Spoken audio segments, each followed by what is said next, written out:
الناس كلها اللي جايه تجنني واشكرهم كلهم.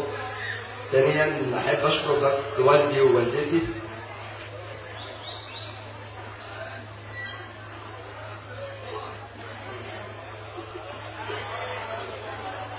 احب اشكر والدي ووالدتي اللي هم وقفوا جنبي ووصلوني للدرجه اللي انا فيها دي، ولولاهم بعد ربنا ما كنتش هقدر اوصل كده، ولا كنت اعمل فرح اساسا في اي حته، ولا كنت هتجوز اساسا.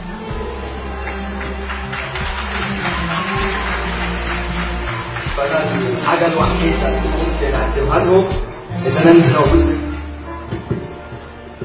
الست دي امي شقيانه طول عمرها، ما شالتش غير همي وانا اخر صبرها.